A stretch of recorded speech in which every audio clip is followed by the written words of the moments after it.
Hey, what's up? In this interview, I talked to Shane Myers. He has the YouTube channel called The Rise and Grind Picker. So be sure to check it out. We'll place a link in the description and in the card so you can see. Shane specializes in reselling on eBay and on Amazon. So in this interview, Shane tells us about one of his biggest scores, and it was through an auction of a storage unit. So that's pretty cool. We get to that pretty quick. We talk about how you can get started with reselling, and it's a very straightforward business model, really attractive if you have almost nothing to start with. In fact, Shane tells us how he got started with his first flip, so that's pretty cool, and I think it's really inspiring, so definitely want to check that part out. Shane tells us about how he started flipping and his first couple products that he flipped, and he just kept snowballing it into something bigger and bigger. We also talk about Shane's YouTube journey. So he's been YouTubing for a little over a year at the time that we're recording the interview, and it's pretty cool just to see someone grow, and you should definitely check out his channel. So like I said, we'll put a link out there, and let's just get to the interview now. What's up? Doug Cunnington here, and I'm sitting with Shane Myers. How are you doing today, Shane? Hey, good, Doug. Thanks for having me on. All right, and most of the people on my channel and viewers don't know who you are. So can you give a little bit of an intro about yourself and your YouTube channel? Absolutely. So my name is Shane, and I go by the Rise and Grind Picker on YouTube. And I have a YouTube channel that revolves around a little bit of marketing, reselling, selling on eBay and Amazon, and how to build online businesses. Awesome. Now, I want to jump into something exciting. So do you have any epic flips that you've done, any that just got to lead with? What's the biggest thing you've done? Absolutely. So one of the biggest things I've done is I've been reselling since about 2005-ish. And around 2007, I actually hit a storage unit that I paid $1,200 for and profited about $6,000 off of one storage unit. Wow.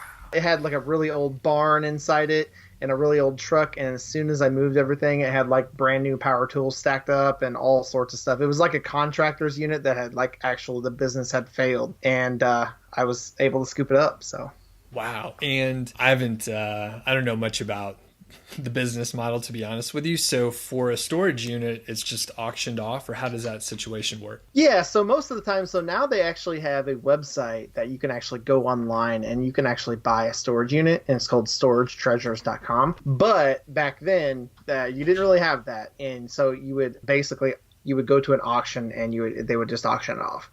And in that scenario, sometimes they go really, really high. Wow, that's pretty cool. So paid $1,200, grossed $6,000. So yeah, pretty amazing. 6, 7, yeah, something like that. And I guess how scary is that to bid on something and it could be full of old newspapers or whatever, right? It's pretty scary. I mean, it's a huge risk, and I don't do a lot of storage auctions anymore just because there's a lot of risk involved, especially after all the TV shows. Some of the actually storage unit places aren't too on the up and up, so you kind of got to really watch out for them loading the units and stuff like that. Got it. All right, so we could backtrack a little bit, and luckily, like I said, I don't know much about the business model, and for the other people that don't know much, can you just sort of lay out the retail arbitrage model and some of the selling and reselling that you do? Absolutely. So retail arbitrage, what you do is you walk into a retail store, and it's simple. You just buy low and sell high. So when you walk into a retail store, you want to find items that are usually on clearance or potentially being discontinued. And that discontinued items are a very sought after item because they're not going to be in stock anymore, so people want to buy them. Where do you resell typically? So I live in Illinois, and so I basically source in Illinois. I also travel out of state. I'll travel Chicago, stuff like that, but I also sell on Amazon, eBay. I do not do any local sales, just really Amazon and eBay is about the only two I do. Okay. And I guess, are there certain products where it'd be better on Amazon versus eBay? How do you make that determination? Absolutely. So a lot of your products on Amazon, I sell a lot of books on Amazon, and a lot of your products on Amazon, especially from retail stores, sometimes you'll get those products let's say beauty supplies, stuff like that. It's on clearance. Sometimes you can pick it up for a couple bucks. It may sell on Amazon for like 5, but you also may be restricted in it because in the health and beauty section, Amazon restricts tons of people. And on eBay, it could be getting like $10. And eBay doesn't restrict anybody. So it's and sometimes it does bad on both. You just got to kind of like make that determination. Okay.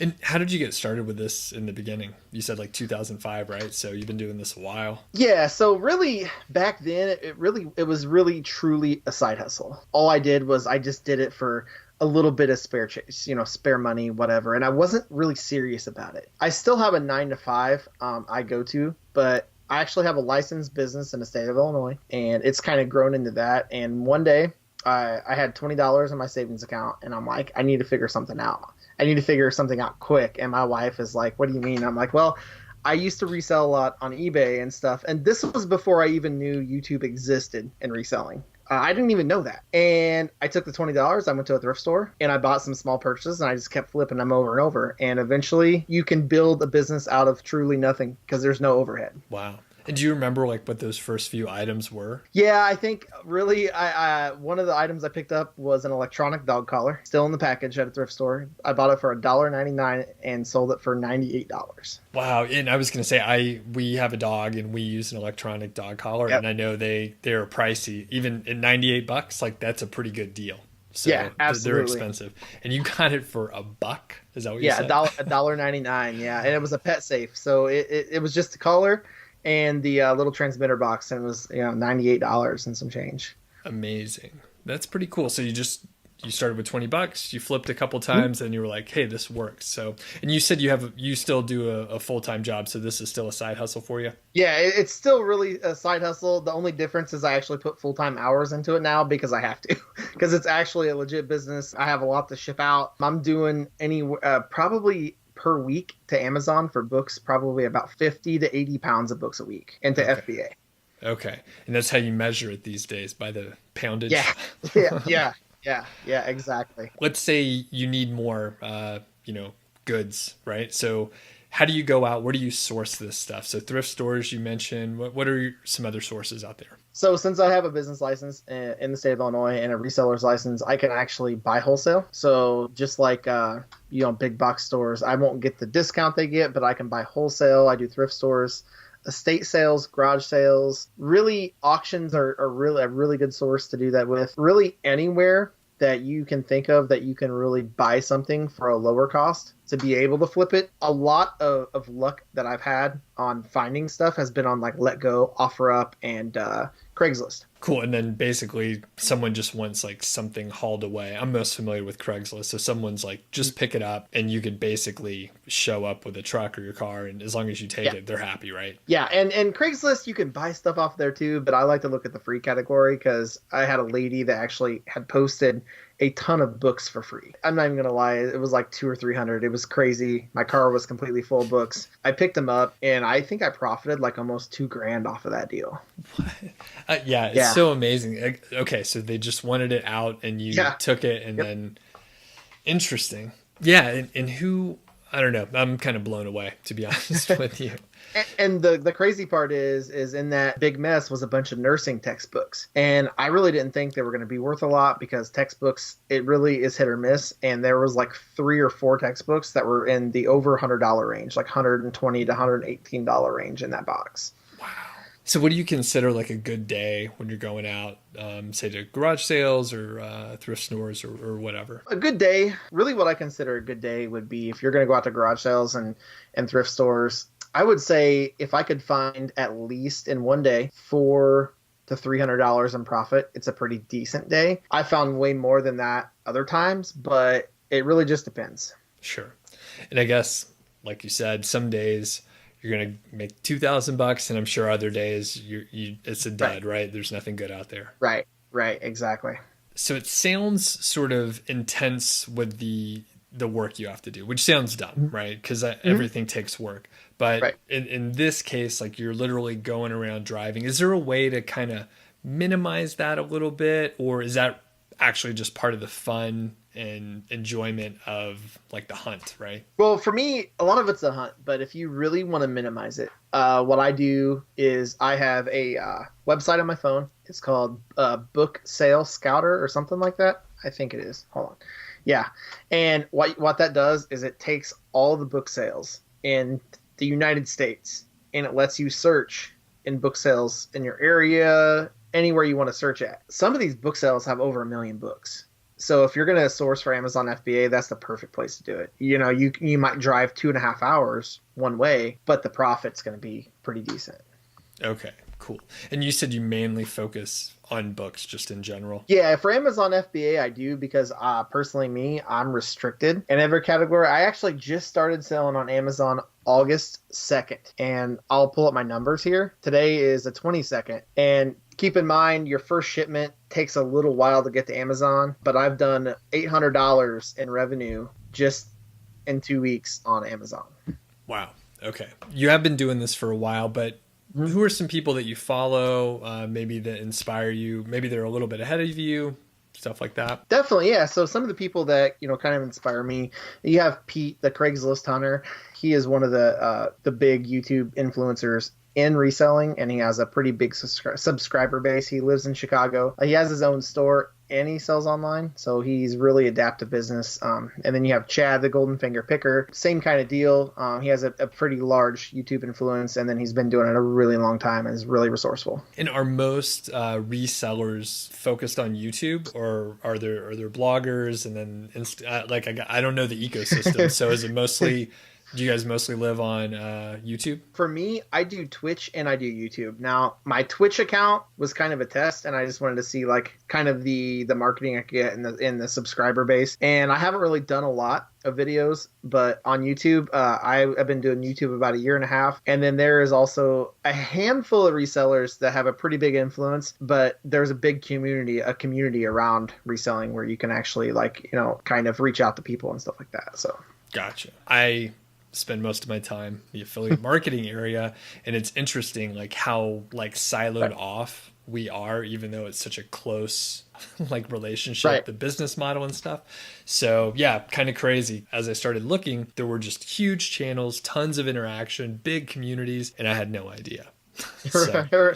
And same here. I mean, when I first got into reselling, I had no idea, and I did it for several years and had no clue. You have been doing this a while. I expect that you probably made a few mistakes. I know I've made tons of mistakes. I still make them. They're just much bigger now. So do you have a need to share? Maybe you could help folks avoid some mistakes if they're getting started. Absolutely. So when you first get started in reselling, one of the biggest mistakes that resellers make is comparing themselves to someone else's business. I mean, I can show you, you know, pull up my eBay account and show you that I've had several weeks where I've done $1,000 in sales in 1 week. But you can't compare yourself to that when you're first starting out. A lot of resellers like to do that when they first start out.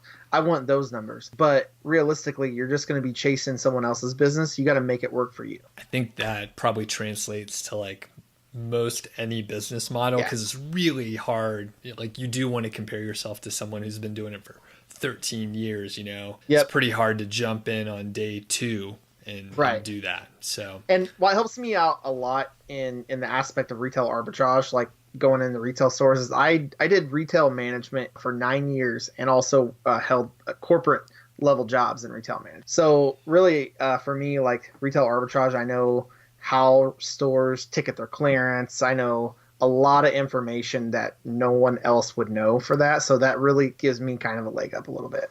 Gotcha. Can you share like one little thing of that? That sounds pretty mysterious. Absolutely. So like Target, for example. So I actually held an executive level job at Target for 2 years.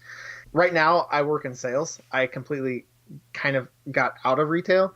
And so I hold a 9 to 5 in sales. But what you want to look at is Target, how they clearance all their stuff is it's done by a clearance team. It's really, really promiscuous. Like they don't target any areas. If they happen to be by an end cap with some clearance and it's not selling, they'll just ticket it down. And they have the full power to ticket down however far they want, as long as it stays like 30% above the actual price they bought it at. You might go in there one day and stuff's like 20, 30% off. Usually 30% off is the main ticket area that they start at. 2 days later, it could be 70. I don't know much about retail. I just did a little stint in like college, but Right. I go to the Home Depot all the time. They let me bring my dog in there, so I walk in all the time. I'm browsing. A lot of times there's stuff on clearance. Anyway, I had my eye on this like pizza grilling kit, the stone and all that stuff, and it Mhm. was like $125, and I kept watching it.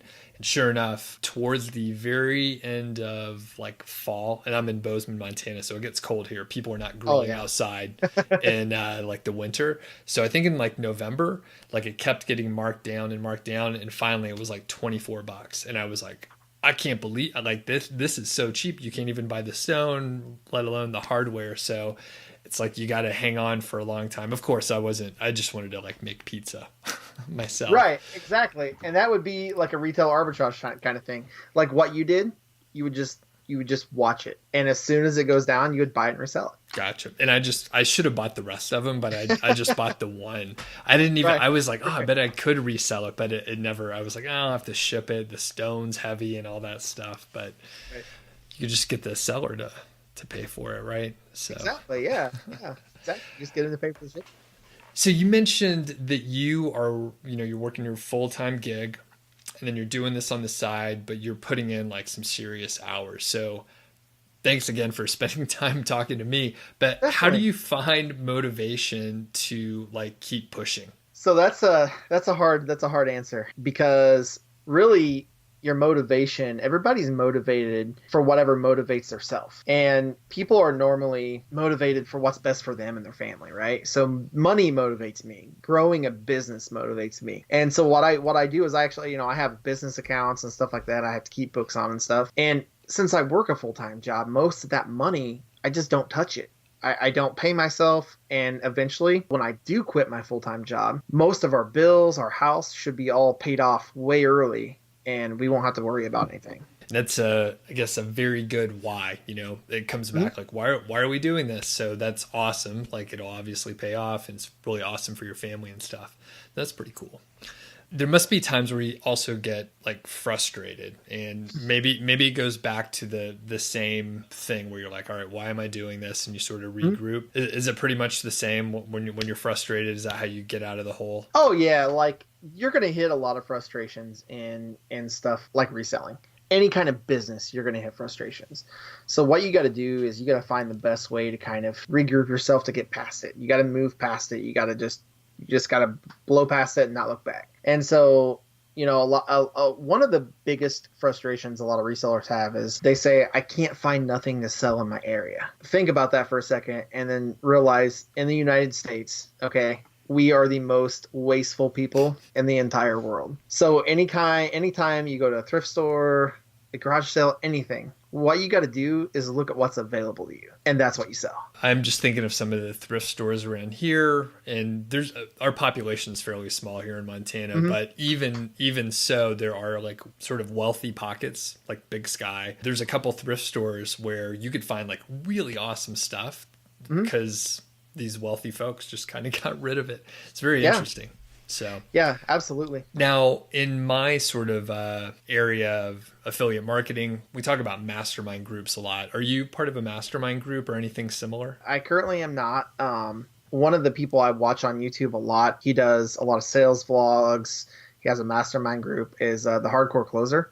And that's a super good channel to kind of get motivated. And I take it you haven't been in the past either? No, no, no, I Okay. have not. Okay. Interesting. I don't know, for the folks that I've been talking to in some of the other interviews like this, it's almost like a little therapy session where you could, I mean, Right. you're just talking shop, and I mean, you could make it as serious or not as sort of casual as you want, but yeah, it's sort of like we can gripe about business a little bit, talk shop, and it's a nice way to just catch up. So Absolutely. you were talking about like this round table that you do with other resellers. Do you want to just mention that? It's not really a mastermind group per se, but I'm sure you guys are able to vent a little bit in that. Yeah, absolutely. So I'm part of a panel show on YouTube, and it's called the Reseller Six Pack. And there's about 8 to 10 of us that are actually in the group. And what we do is we talk about business reselling, because there's a lot like reselling. A lot of people don't view reselling as a business, but it is a legit business model. And a lot of resellers are even going towards more of buying wholesale. And so what you really got to think about is, how can I grow this business? And that's what we talk about. And it's a good time. It's on Sundays at 7 p.m. Central. Cool. Central time. All right. Let's say you're able to talk to someone who is interested in just getting started. Maybe they're a little nervous to maybe go to a garage sale or a thrift store. They're afraid that they're going to like buy something that they, can't recoup their money or they'll lose money on. What advice do you have like for the brand new person getting started? So for the brand new person just getting started, my advice would be to take 10, 15, or 20, whatever you can afford, go to a thrift store or anything and just get your phone out. Literally, this is a computer that you carry around with you all day long, every day. And if you take it out and you just download the eBay app and you start looking up stuff, you can look at completed listings and you can see what it sold for, if it didn't sell. And at that point, when you buy that item, that's your profit. You just got to sell it, but it sells for that. And so probably my advice would be, don't be afraid to lose money, because you're going to lose money. In any business, you're going to lose, even if it's $1, eventually you're going to lose money. Just, take the risk, even if it's small or big, and just research it out. And my brain is going to, all right, I see that the product sold, looks good. The price works out. Shipping. How do I make sure I don't lose the profit in shipping? For me, I do a lot of free shipping on eBay. I just bake the shipping cost into my item price. And so regardless if someone's saying I'm going to, sell this for $20 and $7 shipping, how I list my items is I always go to the lowest price on eBay and I look at the price. And for the most part, a customer, they're going to go to eBay and they're going to hit the lowest price because they want the best deal, right? And if they're selling it for $19 with $7 in shipping at the lowest, well, I'm going to come in $1 and under what they are, but it's still going to have the shipping cost in it. Right. Cool. So you just have to think ahead. All the numbers are there for you, so you should be all right. Cool. And now there is like some stuff you can do on eBay, like you can do calculated shipping, where when the buyer actually buys it from you, it calculates their shipping before they actually confirm the final purchase. And then it's just added in. Nice. And how do you do your shipping? Like what service do you use? So I use either FedEx or USPS, the post office. Through eBay, you get like, on certain services, usually about 30% off to 20% off. And so FedEx is usually cheaper on heavier items, but if it's like clothing and stuff like that, usually like priority or first class through USPS. Cool. I'm curious if you have any side hustle business ideas that you don't have time for. You sound like a busy man. So if you have any business ideas, maybe scratches your own itch.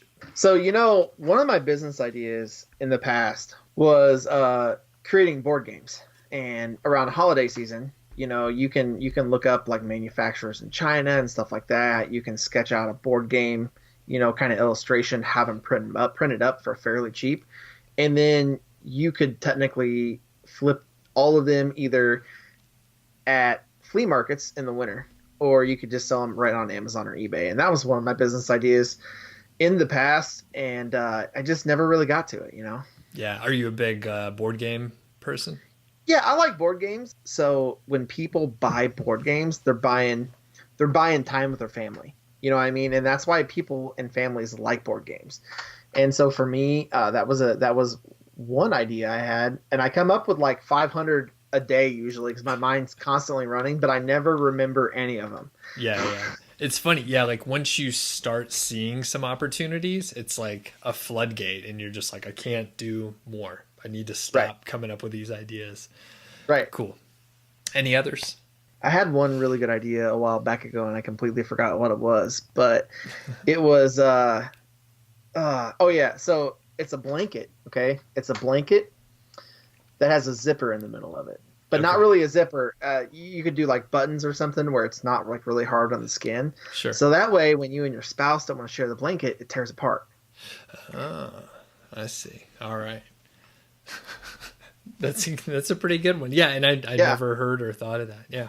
So I kind of want to geek out on the YouTube stuff. So what kind of gear do you use? What's your workflow look like and stuff like that? So on my YouTube channel, what I do is I use Morning Fame to research all my content. And so I will actually research out content on what's getting good views, what's not getting good views.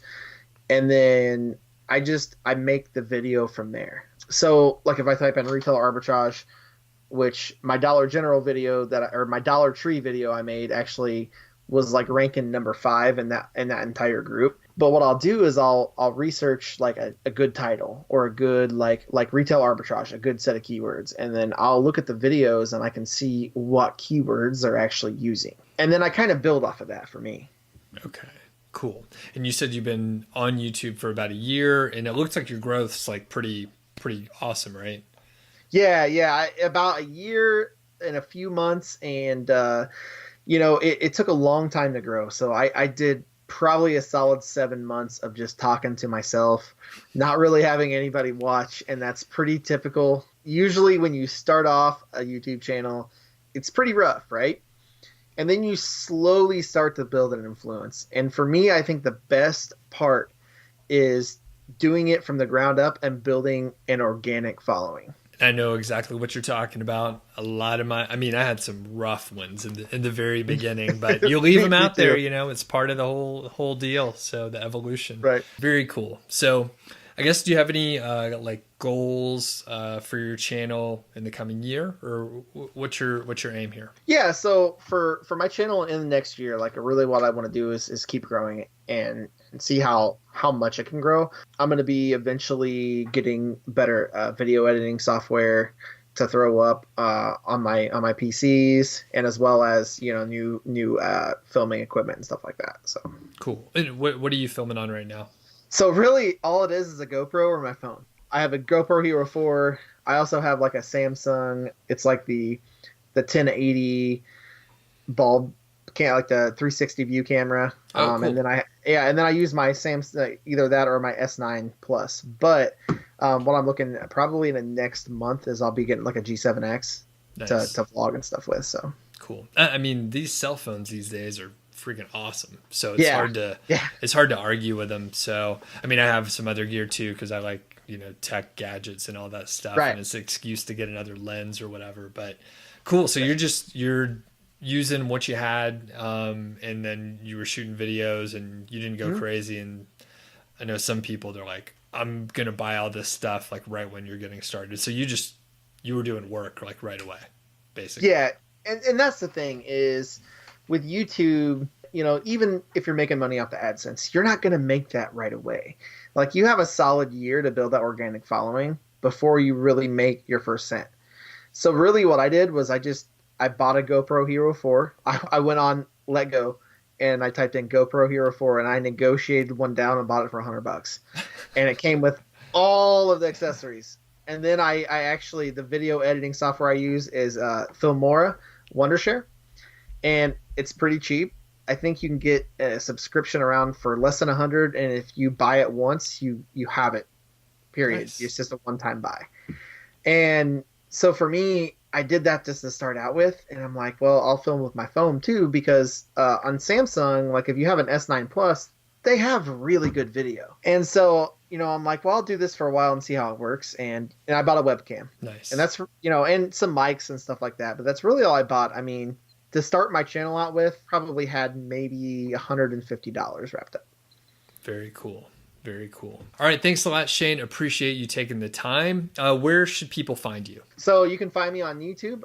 It's Rise and then just the letter N and then Grind Picker. Or you can hit me up over on Instagram at Rise and Grind Picker. So. All right. Thanks a lot. We'll talk soon. Thanks, everybody. Thanks for watching the interview with Shane Myers of Rise and Grind Picker. I'm Doug Cunnington, founder of Niche Site Project, and I talk about Amazon affiliate sites and productivity most of the time. And this is part of a series of interviews about side hustles. So if you haven't seen the others, be sure to check out the playlist for these other interviews. I talk to people like Nick Loper, Elise Dharma, and Dave Young. Thanks a lot, Shane. I appreciate your time. And everyone, please check out his channel. If you do have any questions for Shane, feel free to leave a comment in this video. Thanks a lot.